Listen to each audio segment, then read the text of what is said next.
Good afternoon, everyone. I'm sure we're all blessed to be back together again. This afternoon we'll be discussing subjects under Christian education. Shall we bow our heads and pray? Eternal Father, we're blessed to be before your throne again, Lord. We ask that as we discuss these matters that are relevant to our time, may your Holy Spirit tabernacle with us. May you be seen and not us. May the words that come out of our mouths be inspired and guided by you. When all is said and done, Lord, may it not be about us, but may all praise and honor be to you and to you alone, now and forevermore. In Jesus' name I pray. Amen. Hello. How are you? Thank you very much. This afternoon we're discussing a topic that is very close to my heart and life. I once was an atheist and an evolutionist, and almost something else in the home of a pastor. I was educated in Swaziland for my late high school, not early high school, and I was taught by political refugees from South Africa. All they did was expel God from our coursework. That school taught sciences and nothing else. The mathematician, the math teacher was an agnostic. The physical science teacher was a thoroughbred atheist. Only the principal was a Christian. Some of you may know him, the late Christian P. D. Nsikeni was an Adventist. He was the principal of the school and the only Christian among all staff members. I enrolled in later years in the Department of the Faculty of Education in the University of the Transkei, then, now, Walter Sisulu University. And I celebrated in my heart the fact that the dean of the faculty is my former math teacher in Swaziland. So I go to him, I say, I have a challenge with Sabbath classes. I can't. I was teaching at Parental at that time. I can't come for exams on Sabbath. He called me to his office and told me, look, this is not Swaziland. You're in another setting now. You will go for classes and exams on Sabbath. I said, I'm pleading. I'm just the only one. He said, and then he picked up his bag, said, here is the key to my office. You can stay here and sleep if you want. I'm leaving. That is the end of the story. I could not be a teacher in Bethel College and then break the Sabbath when I'm doing my studies. It could have been a serious moral and epistemic contradiction. I left. I went to Springs. I stayed in Guatemala. I enrolled in what was then called Vista University, which is now University of Johannesburg. The situation became very different. I was given exemptions on Sabbath, to the point where, at the end of that year, because I got the Vice Chancellor's Academic Merit Award for English, I beat the whole university in English. The following year, things became smoother. Each time Professor Jenkins was away, he would ask me to teach the first years. Dr. Roth, a Jew who was a Sabbath keeper, would invite me to my office, her office for discussions. Of course, I left that university and joined another one, which was totally religiously based, and that's where I ultimately graduated. But my biggest challenge now is that with the death since 1954 of Christian schools, because of the Bantu Education Act and rules surrounding it, many of our church-based or denominational institutions have disappeared in South Africa. The founders of the ANC schooled in religious organizations, institutions. The TOC alone has shut down 17 schools in the years between 1955 and now. We are finding with our tithe pastors who take their kids to public schools to fund public education with tithes. It's unbiblical. We cannot be blessed when money that is reserved to service those who work in the temple is spent in Babylonian education. Talk to a group of pastors about Adventist education. They keep quiet. This is my experience. I've done it several times, more than 5 times. They keep quiet. They let you speak alone, and that becomes the end of the story. The question is, are we a real church? Or we are a religious society claiming to be Adventist? Why has the TOC shut down 17 schools? Why has the TOC surrendered a school 117 kilometers south of Kimberley to Methodists? Let me tell you what has happened over the last 50 years. The Black Adventist Church in South Africa, because of its overexposure to public education, has become highly syncretized. It has become a secular church, unaware of the fact that it brings its church itself on Sabbath, but its epistemic life is determined by secularism, atheism, and so on. Things are going to be worse now that the current education system in South Africa is planning to introduce heathenism in its value system. Evolution is going to become a doctrine in our curriculum now. You become a fool when you talk creationism. And the result is going to be a heavy moral breakdown in society. And we're going to lose a lot of particularly educated young people from the church. We're not aware of this because for now we're together, but I can tell you, events post-COVID are leading to a high degree of secularization of South African society. We have a parliament now that no longer prays. We were oppressed until 1994, but they prayed at least. Today, we have a constitution that does not recognize the existence of God. And so the Adventist Church has been driven into a corner about who it is epistemically, academically, philosophically. Local institutions will not solve this problem. Helderberg will not solve this problem. I don't want to tell you why and how they will fail to solve this problem. But the Black Church is not an Adventist church. It is a semi-Adventist church. I'm prepared to say this and defend it. Until we stop funding public schools with tithe, until we remove our kids from world education, until we establish our own system of education, Black Adventism in this country will remain an imageless and non-unique religious organization. The only distinction between us and some Christians is that we go to church on Saturday, but morally and sociologically, we are just like Methodists, Presbyterians, and Anglicans. Gentlemen, I've given you a paper to read. The title of the paper is, let me check this one here. Read it. What's the title? The title of our paper is called A Rationale for Engagement in Adventist Christian Education. A rationale for engaging in Adventist Christian education. What have you found through your reading? Through my reading, actually, first of all, I'd like to begin. I'm Lindani Msamang, and I agree wholeheartedly with what Uncle Thula Nkosi has said. The question is in terms of finding a solution. Now, as we highlighted, Adventist education is closely related with circular practices. Now, how do we develop that in terms of education and development?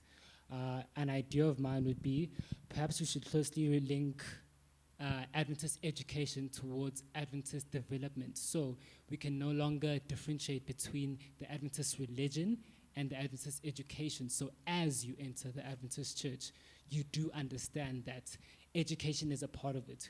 We can no longer practice circular issues in the Adventist church, and we should not open opportunities for that. What would you think? A comment? Okay.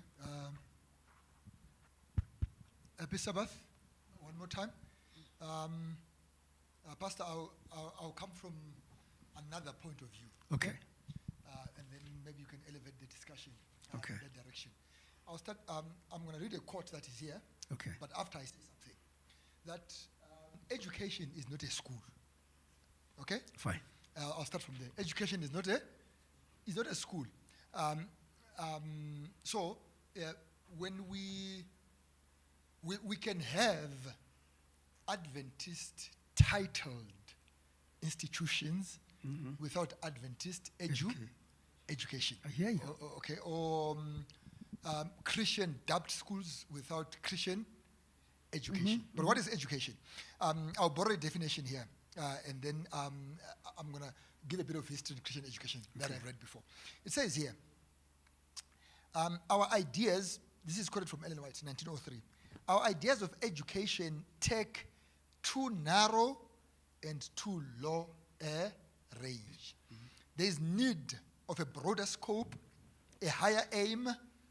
True education means more than the pursuit of a certain course of study. So what it's saying is, education is more than doing mathematics, geography, physical science, chemistry, biology. It's more than that.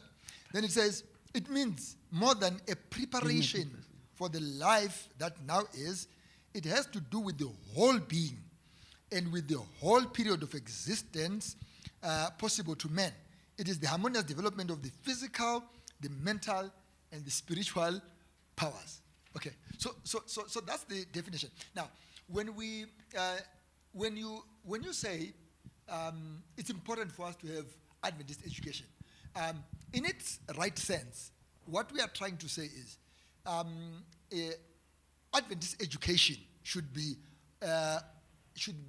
giving the broader scope of education. But when we look at our institutions, okay, this is my casual observation.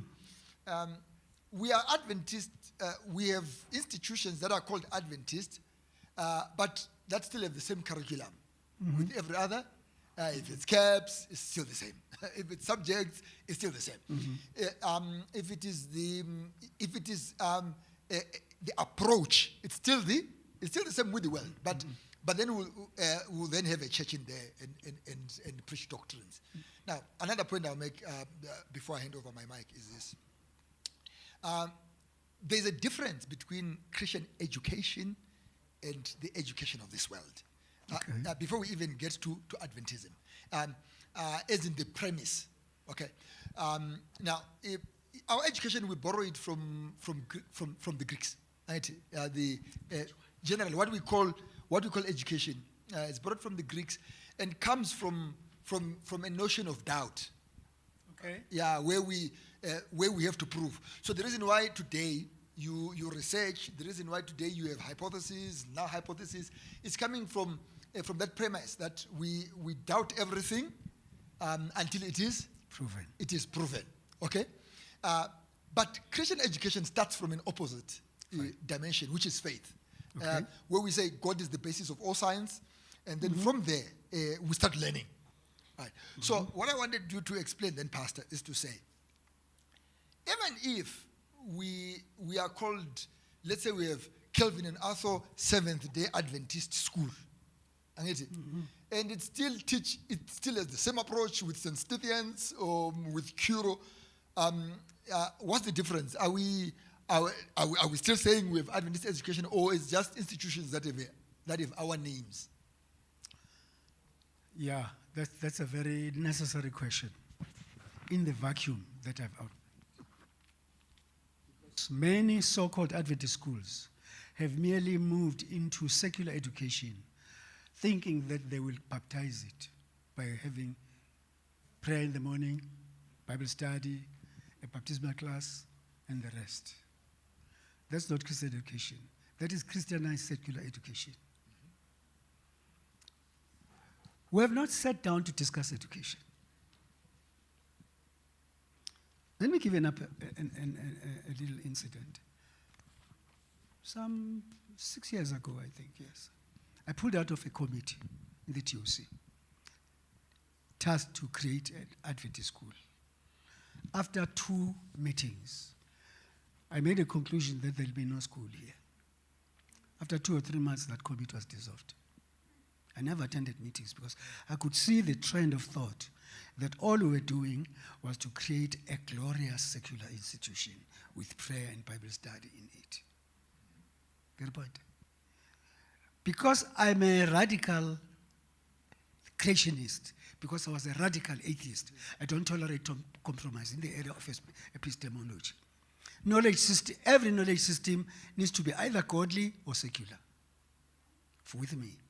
I don't want to be swimming in a miasma of uncertainty about should we pray or not, or should we not pray or not, and so on. You see that type of thing? Yeah. My life was radicalized by evolutionistic thinking. And when I moved, I became a radical Christian in terms of my epistemology. I don't tolerate compromise ideologically. Fine. Which is the reason why my wife and I never sent our children to white-owned Adventist schools. Because we did not want them to learn white culture. Because the white Adventists in this country are colonialists and racist. They have not unwed and removed from their practice the ideologies of the Voortrekker movement, the settlers movement, and the African National Party. Which is why all these merged conferences in this country are to me fake. Because whites worship that way, blacks go this way to worship. And when blacks move into a white church, the whites disappear. So we need a new discussion in the black church. We need answers to questions like are we practicing genuine Adventism or an imitation of a neo-Americanized General Conference type of religion? Because the General Conference is not the right of the Bible. The General Conference does not give birth to Christian epistemology. Christian epistemology comes from God. It was transferred to us through the Bible in the Garden of Eden. All right? So what I argue now is for us to have an indaba where we say, away with the past, we are starting a new trip, a new journey. Because the journey we have had, even in Adventist institutions, had not led us to paradise.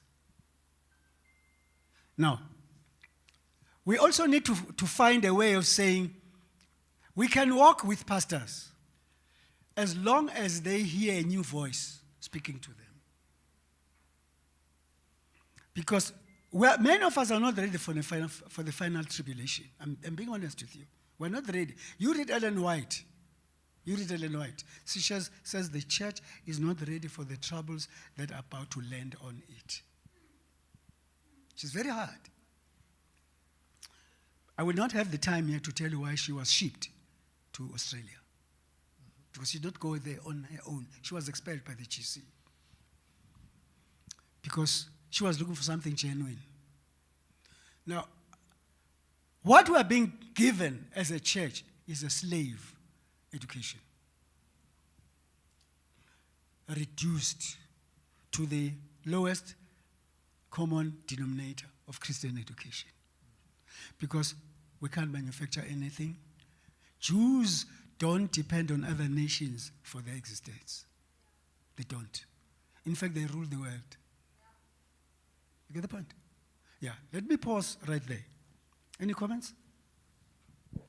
Just in terms of what you said in terms of innovation and new ideas, I think it's very curious because I'm trying to see especially when looking at Adventism and Adventist education, there always seems to be a back and forth between youth human development and the teachings of the past. How do we solve and deal with that? Repeat that. So, especially for young Adventists, there's always the idea of new ideas, innovation, development, and forward thinking for the future. Okay. There's always a tension between that and what we learn in maintaining the Adventist cultures and the doctrine of the past. How do we develop that in terms of finding a new path towards Adventist education? I hear you. I've struggled with the same question differently in the last 6 months.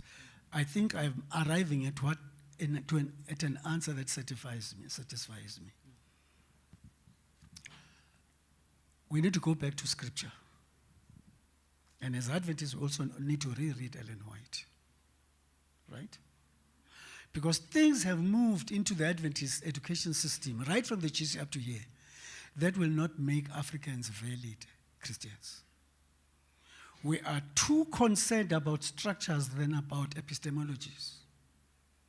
Which is why church leaders will not mind, will marginalize you for a question such as, was Jesus a European? Why is the devil black and the angels are white? And it is the leader of the angels. Nobody answers that question. Both here, in the conference, in the union, and in the GC. When Ted Wilson was here, Sifiso Masina asked him about these things. And Ted said, let's pray. And they prayed. After that, there was a new topic. Let me tell you why.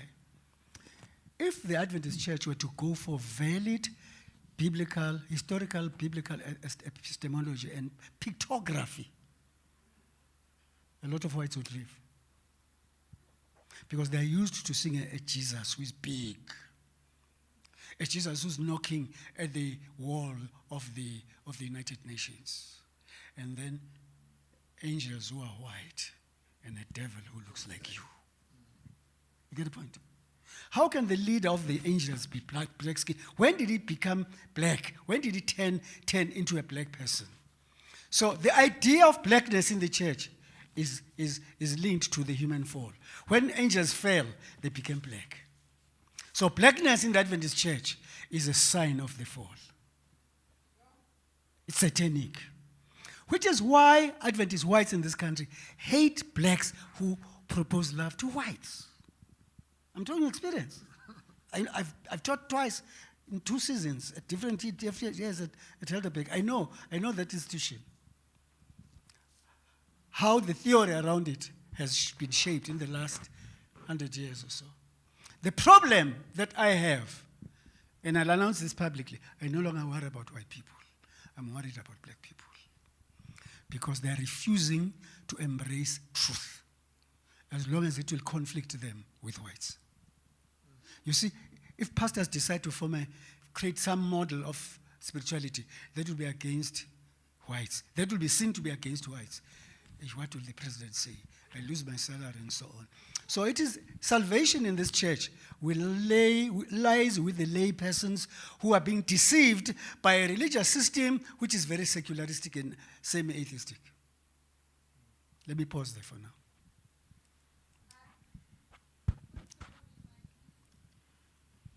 Okay.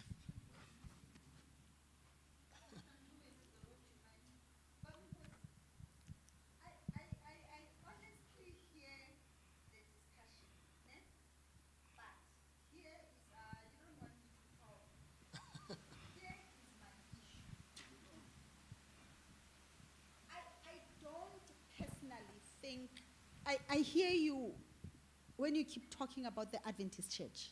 I don't think our solution is by the Adventist church, and I'm understanding you, when you say the Adventist church, you're almost talking about the administrative leaders of the church. I don't think there's any hope there. Okay. So I thought what we would do, but I listened to you and it's like you're negating that. I thought what structures like Calvin on Ethel, on their own, would look at the children of Calvin and Ethel and start what you, I don't want to say school, because in our mind when we start saying school, we're thinking of something big, but would start something that develops their children here. Because I also honestly understand, if I'm a pastor of the TOC and I'm paid by the conference, of course I will protect my salary. Of course I'm not going to be controversial because that's the livelihood of my children. Yes, you can argue, what has that got to, what are you choosing that over the Bible? But I'm just saying, I hear you. Administratively, there is no hope that you can find a pastor who is employed by the system to be radical against the system. Fine. So what we should be doing and sitting, or maybe we are going to get there after Brother Wisdom talks, is a sub whatever of the big institution. This is where change should happen. Okay. These are the young people that should be saying, we are not happy with this quasi-Christianity, because this is what we are. We come on Sabbath, we are Adventist. We leave the door, we are secular, because everything about our life is secular. How then do we do it such that we align to Ellen's White's view of education that says it's your mind, it's your physical, it's your everything about you should be? I think we've arrived at the point where I hoped this discussion would come to. And I want us to discuss the way forward now. Okay. Here is my view of what the darker-skinned people in the church should do. Don't fight pastors. They've got their own challenges, their own life to live. They've been called by another person who is not us. Find a model, and I want to propose how that model might look like. Let's create a model for which we will answer to God finally. Because no one will stand before the throne of God and say, I'm sorry, the president did not do it, so we could not move. No one will hide behind anybody. No one. You'll be naked alone on the day of judgment. In fact, there'll be no judgment. When you die, you'll wake up and find yourself judged, either for heaven or for the other thing, the great fire. Yeah. So before we die, I wish the black church could sit down and say, how should we create, what type of future do we want for our children? And that's where we need to spend our energy. And leave bureaucracies to run on their own. Because ultimately, God will not ask the president, do you see all these people are getting lost? It's because of you. No. Everyone will go to hell. You know what Ellen White says? She says, those who will be lost will say you judged well. They will affirm God's judgment. Yes. So that's the discussion I would like us to entertain. Who's the reason? Okay, fine. Okay. I just wanted to say something here. You know, there's this educationist called John Dewey. Okay. John Dewey says that when he defines education, he says it's a continuous reconstruction of experience. A continuous reconstruction of experience. Now, I take our experience as Black Adventists, you know. Are we educated? What is education therefore to us? What is it that we need to reconstruct in such a manner that it aligns to Ellen White's, for example, model of impacting body, mind, and soul and everything, the total being? So part of it, you know, and this is why I always struggle, because for me, the decolonization project, for example, is part of that. Not only that, the Sabbath keeping is part of that. Health message is part of that. You know, all of those things, it's all everything. But we tend to approach this whole chapter like someone approaches like a buffet. You pick and choose what you like. You know that, we like this thing about the health message. Oh, good. We like this thing about this, but we don't like this one. I see. And for me, therefore, that cannot be a complete curricula of education. So for me, therefore, our education should really look at all aspects. It affects all aspects of men. And until such time that maybe, again, as a church, we start looking and saying, what are the kind of things which we need to look at within our sphere? I'm not talking about TOC. I can't impact TOC.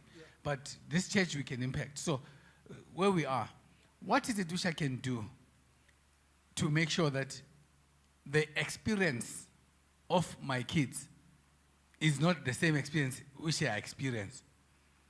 How do I make sure that the experience is actually better, is much more aligned to the destiny which we would have crafted? Like Bob said, but we need to craft that one first. And I don't think we've ever sat down to craft that end point. 3 months ago, I witnessed something that bothered me, and it shot me into a tangent. And I started writing about it, but I felt it might be premature, but I've got a text now of about 4 pages that combines with what Babu Msimang has just said. I have this belief that since the home is the first school of the child, and that when we move to the church, that is the second school. And there must be no distinction in terms of practice and belief and between the school and the church, and ultimately structures and so on. I have a view that if we are the remnant of biblical eschatology, we need to move all our educational practice within that model and say, because I'm the remnant, I will not do this, I will do that. And let's not negate what the world is doing. Let's do what God says we need to do. Let's create a model for our kids that can be implemented at home and congregationally, but which includes occupational skills, which includes life skills, which includes everything that should make man whole. You know, one of the blessings we have is the Bible, because God first made the whole environment for man before he created man. Tina, we sometimes create man without the environment. Uzobona khona. Nobona masenishadile. I think I align with what you're saying, and personally I'm going to start articulating things through the document I'm writing. Let me emphasize, Adventists need to depart from the world, conceptually and experientially, if we want to be saved. And if we want our sick children to be saved. This place can be a school. The whole here can be a school. And there are many possibilities for this institution. And all that God is waiting for us to do is just to move the first step, and then he'll bring us the third and the fourth. Thank you. Okay.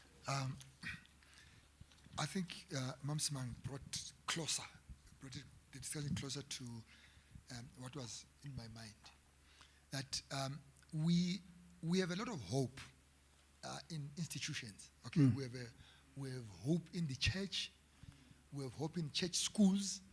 We also have hope in even secular schools where we are taking our children to. But there's a point that Ubamandla is saying, Uti, I can't impact TOC.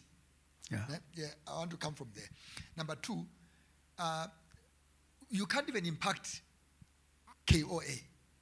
Yeah, the model that you're talking about, Pastor, it's far-fetched. Yeah, I mean, it's an elusive concept to say, let's come up with a model here in church that will work. Now, let me go back into inspiration and the Bible.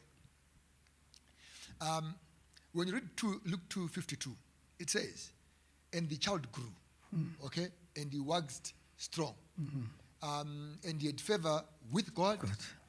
It says he waxed strong, and he had favor with God and with man. And with man. Now, when you read Desire of Ages, Days of Conflict, as a child, and the Passover visit, it says, the child Jesus was not taught in the school schools of the rabbis. Yeah. For his mother was his first teacher. Beautiful. Now, then it says, the question that is asked, how knoweth this man scriptures, not having learnt? The Does not letters. imply that Jesus was not Educated. he was not educated, but because they could not account for his education. Now, but when you read as a child, how was he educated? Now, when it says, anyway, it says, he was educated from the lap of his mother. But how was it happening? It says, when you hear him saying, birds, foxes have holes, and birds of the air have nests, but the Son of Man has nowhere to lay his head. It says these were not concepts. It was things that he had observed, because the nature that he had created was his first teacher. So it says he went out and he learned. So it says when he looked at what he had created, he learned his lessons from the lily, the concept of life. He looked at the lily, he learned from there. He looked at the behavior of the birds. Now this might again appear far-fetched, but I want to comment now as a businessman and as an evangelist and a parent. My son is 14, okay? My daughter is 10. When we started, we said we want these ones to go to a Christian school, to an Adventist, not just a Christian, Adventist school. So we took them to an Adventist crèche. Right? It was an Adventist with a crèche. They learned.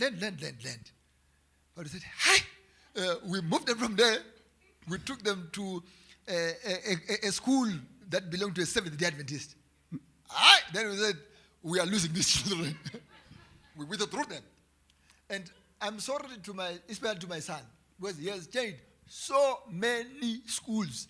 And what has been happening is me running away from teaching my own Child. Yeah. Leaving him, trusting him, because this one is a Seventh-day Adventist. Now this is what I've learned now. There's something that you're already starting on. I think you are going to continue with it. When God created, there was a world. You said he comes in, there's an environment. Right? There was an environment.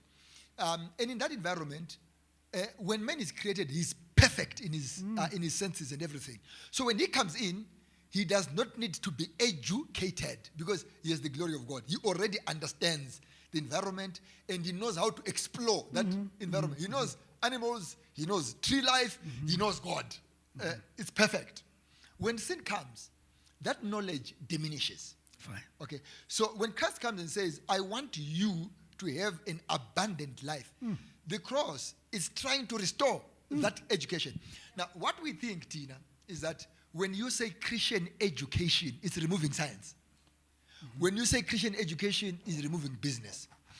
Now, when I discovered that, okay, I have no hope in the church schools, I have no hope in the institutions, I said, I'm a businessman. I'm going to teach my children. I'm a businessman. I'm an entrepreneur.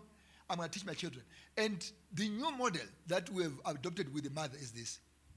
When I'm doing my devotion with the kids, that's when I teach them about the world. Same time. So we say, today we are reading this verse. We read the verse. Okay. And then we start researching. Okay. God made the world. If He made this world, how many continents are in the world that God has? And why? So why God? What are the resources that are in Australia? Why has? Don't you see that God in every continent He has given things that are good for?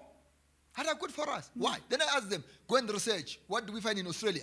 What do we find in Africa? What resources are in Asia? Why do you think God put those resources there? But and then now after that, let's go and spread the bed. But they're not going to learn that, because now my son is 14. His hands are weak to spread the bed. And I was asking myself, who's going to teach him how to spread the? Who's going to teach him how to cook? Who's going to teach him gardening? Because in our schools now, there's not even a yard, like where they were going. There's no space for a garden. And you know, Pastor, because you have researched, you know Ellen White's model, like the initial models of Adventist schools. We're supposed to have areas where we have agriculture and all that. But it's not there. So if I don't sit today with my son and say, now we have learned verses, we have learned geography, we have learned sociology, and understand people. I then tell them no more gadgets. Well, you said no more gadgets because gadgets you are not learning. Let's watch news together so that we discuss what's happening in Russia. Why is it happening? So what is happening? This thing, when they go to school, there's no time. There's no time for the teacher to tell them what is the relationship between what is happening in the Amazon or in the Antarctica with the Bible, and then with making money to sustain your livelihood. So if we are going to say today, Adventist education or our schools are supposed to answer our questions, we are fighting a losing battle, because what proper education requires is too much. To be honest, what it requires is too much. If you ask him today to say, what did you learn from school and what did you learn from parents, right, you notice that the things that matter in his life are the things that have come from these two people. What he learned from school, he can look at on Google and still get it. So you can be a fine gentleman. So what we are now struggling with in the church is with very intellectual people who are not practical. And then we become poor because now the white man has taught us to say, go to school so that you get money. But that has nothing to do with Christianity. Right? If as a parent, I don't take time to research and say, how is my child supposed to be brought up? What I'm doing is I am actually colonizing my own children by surrendering them to institutions that also colonized me. Is there any other question before we bring a comment? I want to propose that what we need now, perhaps this might be premature, but what we need is a new indaba in the church, a discussion. Not just to analyze issues and so on, a discussion focused on the next step is a school program. The next step is an educational program. There can be a school here. We have enough grounds for that. A school does not need to have a big campus. All it needs is a big curriculum. Jesus had no campus, but look what he has done. He left a movement that has run for more than 2,000 years. And he's still going to run, despite all the satanic and devious doctrines around. But God's school still stands. And which is why he's coming to collect those who stuck to it. It's not a physical institution, but it's a thought institution. Right. Sorry. There, when you say we need, we don't need a big school, but we need a big curriculum. Yes. The question that is inkling here for me is this: how am I? Okay, I can come to school. Let's say here at Calvin, on these grounds. You come and you give me theory, all right? What happens with my hands? Because is that when we say curriculum, are we saying that curriculum is also going to take me into a mountain to understand why there are rocks, to understand why there are trees? Is that curriculum going to take me into the mines where I understand why do we have minerals? Is it going to take me to animals? Like what happens with your master guide and blah, blah, blah, blah, blah. So I need you to clarify there, to say, when you say we just need a big curriculum. Yes, I understand. Uti, when we say curriculum, it's all encompassing. Fine. But without land, for example, okay? Without land, how do we propose that we are going to have a holistic education if we don't know farming? One of the issues that stressed me when I came here, I remember going to KZN, and someone was asking me, Uti, I was talking about mangoes, okay? So I was like, at home back in Zim, every family, right, we had land where you have maize, you have a maize field right at the back, right? You have mango tree, so you have basically a quasi orchard, right? So when I came here, I was shocked. This was saying, I have never seen the tree where a mango comes from. So I'm like, what are you saying? You're saying you don't know. It was the same mango in avocado. It was an avocado. But I've never seen a tree where the evo is coming from. So like, but So what were you learning at school? I don't know how to put a cabbage in the ground.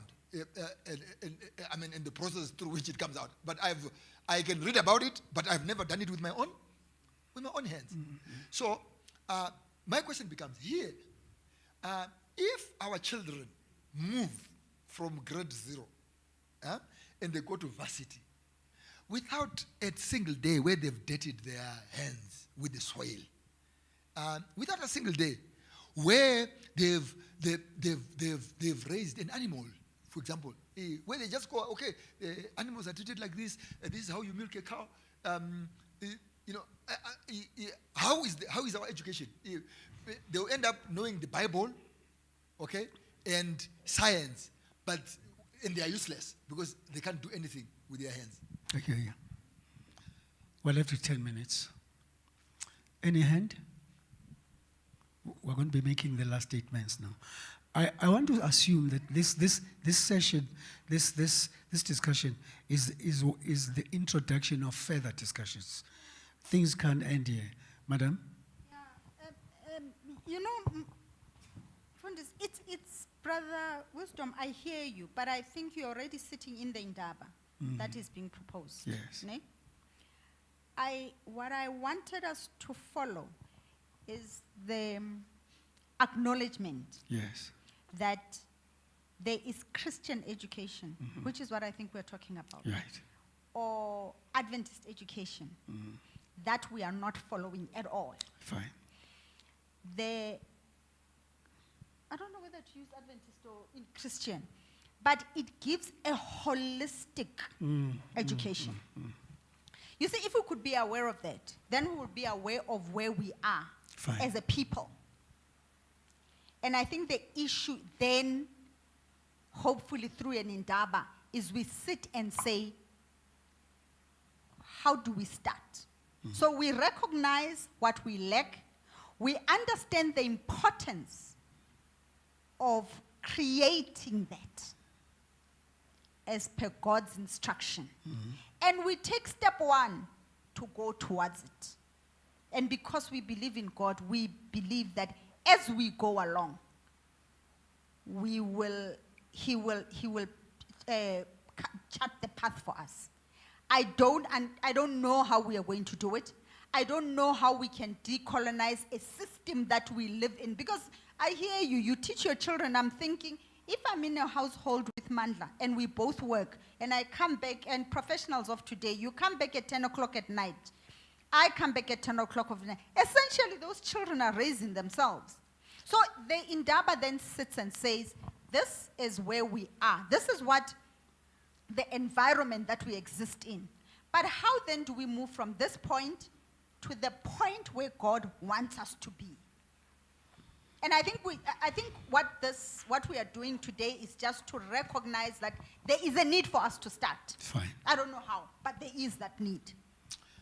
I think that the hub, conceptually, contextually, and practically, perhaps even materially, requires a special discussion.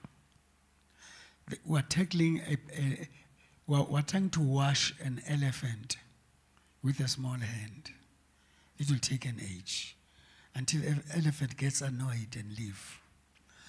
I want to suggest that discussions of this nature are merely starters towards a planning session, a design. If we could sit around the design until the end of this year, 2024 might be a big year at Kelvin and elsewhere.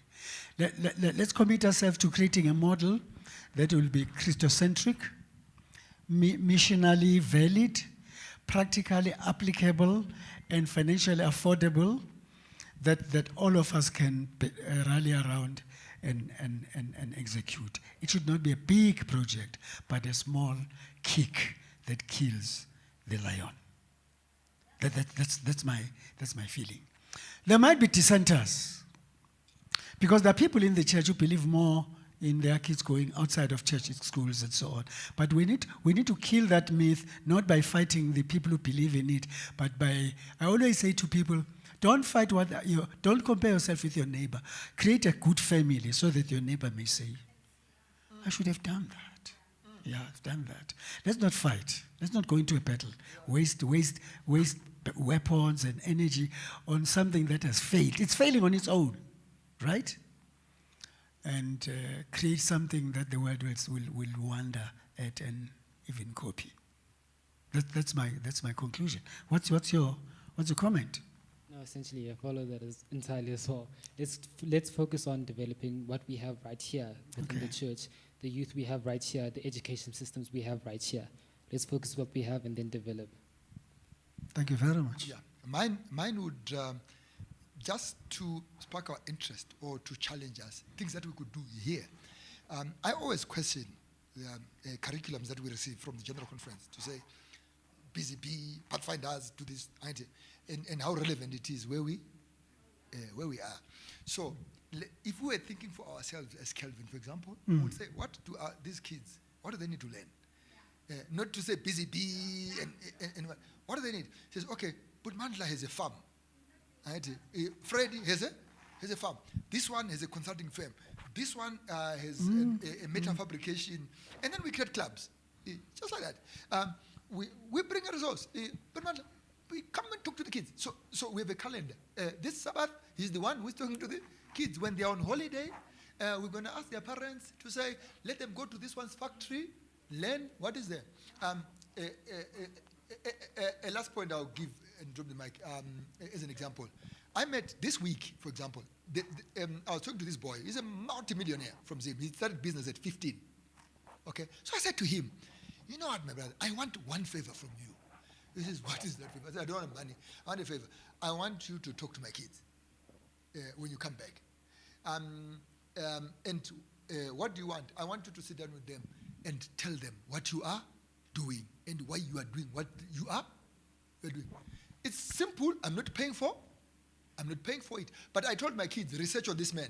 I give them a name, research on him, read his book online. When he comes 2 weeks from now for dinner, I want you to be asking him serious questions. So, but the people are here. It's sad that we'll have, here they are resourceful people, shame. It's sad that our children can go, they don't understand investment when there's a guru in the church. But we want them to learn about something that America is telling us to say, teach them to learn about the bee, how it, when he is, he has bees, maybe he has bees, he has goats. So instead of learning a bee that is far from us, they could go to his farm and see a goat. And so these things, they won't need a lot of money. We don't even need to look for people outside. In many cases, we can start with what we have. And I know us, just that we don't have it as a program. The moment we just say we are starting it, you will see this one say, no, I want to teach them this one. I want to teach them this one. And I think in little ways, we can start here to just bring a change in our church. And maybe our kids might actually start getting more interested. We're closing now. You're the last comment. It doesn't work. You know what I want to ask? Honestly, it's a genuine question. I find that the church itself is a hindrance to development. And by the church, I mean the bigger the group of people, the difficult it is to achieve certain things. So when you are a small group of people, you tend to be one-track minded in achieving what you do, and you set time for it. I'm hearing what you're talking about, but I'm thinking, in a church like this, you have to start off by thinking, are the elders aligned? Do they want to? Because if they don't want to, you can't do it. You can't even get that investor to actually talk. You can't get, you know what I mean? And I was wondering within the context of what we are discussing, what the size of the church says. How do we get people to be united in the thinking of what we are talking about? Because you do sometimes get people who are just comfortable with coming to church and defining church as it was when they were young kids, and they want to do that. They want to come at 9, hear singing, hear preacher, and then say we are blessed and go back. And you tend to get resistance from those people when you say, Calvin was never set to be a church that does that. Calvin was set to be to develop people holistically. Even if we don't come and preach here on Sabbath, Calvin was intended to be a forum that allows development of a black child. Could I make one last comment? I like what has oozed out of your comment. I don't believe in majorities. I don't believe in majorities. Majorities have varieties. Some come to listen. What are they doing? Some come as self-made spies. Hey, that's what they're doing now. Got them, Pastor. Got them, Mr. So-and-so and so on. I believe that this world can be changed by one man who has a determination to achieve something. There is one Jesus. Look where we are now. Just one Jesus. One man died for all of us. And he's still dying metaphorically. Each day we commit sin. I suggest that those who feel they have a mission around their children and education should band together and move forward. Because majorities have proved to be dampening agencies. Thank you.